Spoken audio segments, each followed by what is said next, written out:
Hello दोस्तों, welcome back to my new video. सबसे पहले डिस्क्लेमर देना चाहूँगा कि इस वीडियो को प्योरली एजुकेशनल पर्पस के लिए ही रिकॉर्ड कर रहा हूँ। मैं कोई भी बाई या सेल का रिकमेंडेशन इस वीडियो के माध्यम से मैं आप लोगों को नहीं दे रहा हूँ। एंड एक रिमाइंडर भी देना चाहूँगा कि एक पेड टेलीग्राम ग्रुप मैंने ओपन किया है, जिसमें आप लाइव मेरे साथ वन ऑन वन इंटरेक्ट कर सकते हो, किसी भी स्टॉक के टेक्निकल या फंडामेंटल रिलेटेड डाउट को पूछ सकते हो। ग्रुप ज्वाइन करने के लिए आपको सिर्फ वन टाइम का पेमेंट करना होगा 3999 का, एंड लाइफ टाइम का सब्सक्रिप्शन आपको मिल जाएगा।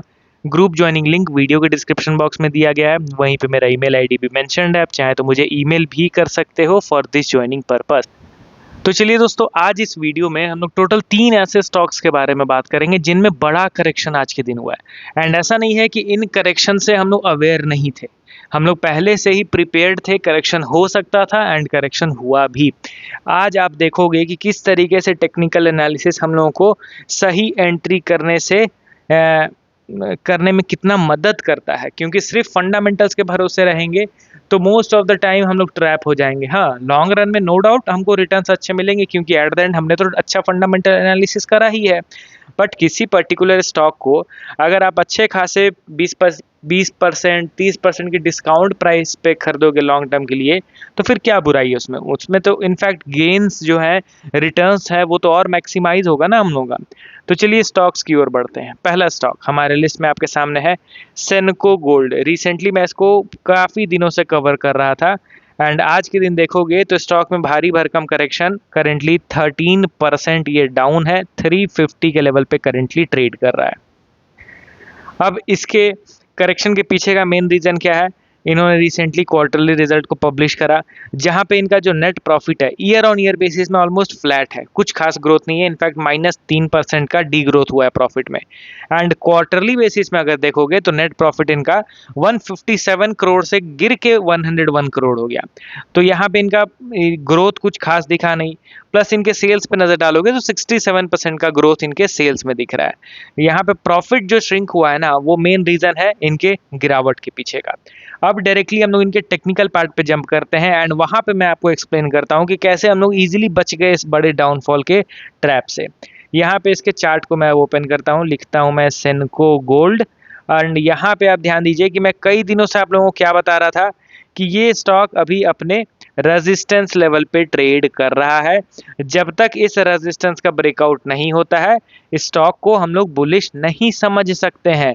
एंड यहाँ पे आप ध्यान दीजिए कि आज जो करेक्शन हुआ है वो एग्जैक्टली रेजिस्टेंस लेवल से ही हुआ है। देख रहे हो ना, यहाँ पे इस रेजिस्टेंस पे ये कंसोलिडेट कर रहा था, हम लोग बैठे हुए थे आराम से कैश लेके कि भाई ये ब्रेकआउट दे दे एक बार, तब मैं स्टॉक को खरीदूंगा। बट यहाँ पे ब्रेकआउट मिला नहीं, स्टॉक क्या किया, यहाँ से नीचे की ओर गिर गया। इसीलिए मैं हमेशा आपको कहता हूँ कि ब्रेकआउट हो जाने दीजिए। ब्रेकआउट से पहले एजम्पशन लगाना कि नहीं खरीद लेता हूँ मैं, ब्रेकआउट हो जाएगा, ये बिल्कुल भी गलत अप्रोच है। कितना भी शार्प बाइंग मोमेंटम के साथ क्यों ना कोई स्टॉक ऊपर जाए, बहुत सारे केसेस में मैंने देखा है कि बहुत अच्छा मोमेंटम के साथ, हाई वॉल्यूम के साथ स्टॉक ऊपर जा रहा है, बट फिर भी एट द एंड ब्रेकआउट नहीं दे पाया, अनसक्सेसफुल हो गया और वो नीचे की ओर गिर गया। एंड जब रेजिस्टेंस से नीचे गिरता है ना, तो मुझे पर्सनली बहुत खराब लगता है। क्यों ऐसा? क्योंकि हमने यहाँ पे रेजिस्टेंस पे बाई कर लिया, स्टॉक यहाँ से नीचे की ओर गिर गया। अब जब मैं चार्ट को देखता हूँ तो पता चलता है कि ये तो नॉर्मल था, रेजिस्टेंस से स्टॉक नीचे गिरता है हर बार, इस बार भी गिर गया।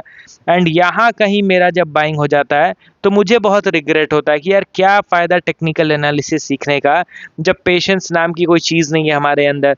हम लोग एट द एंड स्टॉक को टॉप लेवल पे खरीद के बैठ गए, तो ये गलती नहीं दोहराना। इसलिए मैं हमेशा रिलैक्स होकर बैठा रहता हूँ, कितना ही फंडामेंटली स्ट्रॉन्ग क्यों ना हो, रिजल्ट्स एकदम 500% का ग्रोथ क्यों ना दिखा दे प्रॉफिट में, बट स्टिल अगर वो ब्रेकआउट दे रहा है तब मैं उसको मानूंगा पॉजिटिव। ब्रेकआउट नहीं दे रहा है, इट मीन्स अभी इसका समय नहीं है, ये चीज़ हम लोग को एडमिट करना होगा। अब यहाँ पे सेनको गोल्ड अपने रेजिस्टेंस से नीचे गिर रहा है, ये बन गया हमारा सपोर्ट लेवल। अब इस सपोर्ट लेवल से चांसेस आर पिटी हाई कि फिर से ये शॉर्ट अप करेगा, और अगर इस सपोर्ट का ब्रेकडाउन करता है तब ये डायरेक्टली आ जाएगा अपने इस सपोर्ट लेवल की ओर। ये जो आप देख रहे हो ना, यहाँ पे फिर ये आने का कोशिश करेगा। हम लोग सारी चीज़ों के लिए पहले से ही प्रिपेयर्ड है। देखिए, पहले से स्ट्रेटेजी बना के बैठोगे, पहले से अनुमान लगा के बैठोगे, एंड उसके अकॉर्डिंगली जब स्टॉक मूव करेगा ना, तो बेहतर डिसीजन ले पाओगे, सही एक्शन ले पाओगे। समझ रहे हो ना? तो सेनको गोल्ड जैसे ही बहुत सारे स्टॉक्स हैं जो ऐसा प्रिटेंड करवाते हैं कि नहीं अब मैं ब्रेकआउट देने वाला हूँ, ऊपर जाने वाला हूँ, बट एट द एंड क्या होता है, वो ऊपर ना जाके नीचे की ओर गिर जाते हैं। एंड उन केसेस में अगर हम फंस रहे हैं तो कहीं ना कहीं गलती हमारी होती है उसमें, ठीक है, ये चीज़ हमें एक्सेप्ट करना होगा। अब बढ़ते हैं दोस्तों हम लोग अगले स्टॉक की ओर। हमारे लिस्ट में आपके सामने है टाटा मोटर्स लिमिटेड। अब यहाँ पे आज के दिन देखा जाए, sorry, Tata Motors passenger vehicles, एक सेकंड मैं इसको एंटर करता हूँ, पैसेंजर व्हीकल्स। आज के दिन देखा जाए तो 3.4% का करेक्शन हो गया स्टॉक में, 337 के लेवल पे करेंटली ट्रेड कर रहा है। अब डायरेक्टली इनके टेक्निकल पार्ट पे हम लोग जंप करते हैं, बट उसके पहले ध्यान दीजिए, कंपनी कल अपने क्वार्टरली रिजल्ट को पब्लिश करने वाली है, ठीक है, तो रिजल्ट के पहले तो वैसे भी हम लोग एग्रेसिव बाइंग या सेलिंग करते नहीं हैं। अब यहाँ पे इसके चार्ट को मैं ओपन करता हूँ, Tata Motors passenger vehicles, and इसके चार्ट में आपको क्या दिख रहा है कि ये लोअर लेवल पे कंसोलिडेट कर रहा है। अब इस कंसोलिडेशन के दौरान सपोज कीजिए कि रिजल्ट आ जाते हैं एंड ये स्टॉक नेगेटिव वे में रिएक्ट करता है एंड ये स्टॉक इस रीसेंट स्विंग का ब्रेक डाउन कर देता है, तो फिर क्या हम लोग सोचेंगे, ऑलरेडी तो ये बेरिश है ही, ऑलरेडी ये बेरिश है, अब इस कंडीशन में अगर और फर्दर करेक्शन हो जाएगा तो क्या चौंकने की ज़रूरत है, बिल्कुल भी नहीं, ये तो ऑलरेडी बेरिश है, अपने ट्रेंड को कंटिन्यू कर रहा है, तो इसमें कोई ज़्यादा हम लोग को सोचना नहीं है।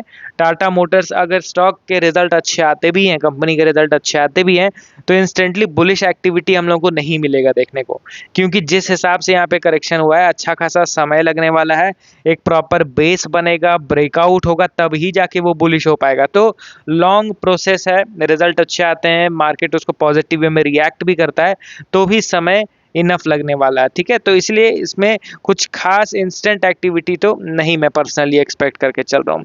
अब बढ़ते हैं अगले और लास्ट स्टॉक की ओर। हमारे लिस्ट में आपके सामने है केपीआई ग्रीन एनर्जी लिमिटेड।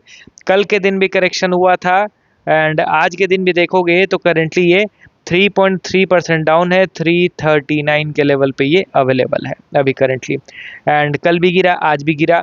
अब इसी गिरावट में जो सपोर्ट का हम लोगों ने जिक्र करा था कल, उसको एक बार मैं आप लोगों को रिमाइंड करवाना चाहूँगा कि उसका अगर ब्रेकडाउन होता है तो सिनेरियो फिर नेगेटिव हो जाएगा।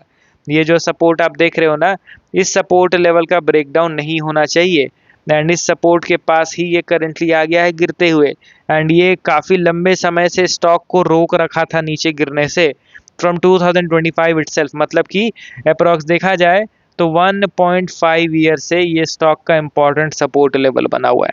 अब सपोर्ट अगर ब्रेकडाउन होता है तो ऑब्वियसली फिर हम लोग नीचे के सपोर्ट लेवल्स को ड्रॉ करेंगे, उन सपोर्ट लेवल्स पे फिर आने के चांसेस इसके इंक्रीज हो जाएंगे, ठीक है, तो एंड सिनेरियो भी नेगेटिव हो जाएगा, जो 1.5 साल का कंसोलिडेशन था वो टोटली वेस्ट ऑफ टाइम हो जाएगा। देखते हैं अब अगर ब्रेकडाउन होगा तो हम लोग को तो वो चीज़ एक्सेप्ट करना होगा। तो चलिए अब मिलता हूँ नेक्स्ट वीडियो में कुछ अन्य स्टॉक्स को ऐड करके। Okay then, bye bye.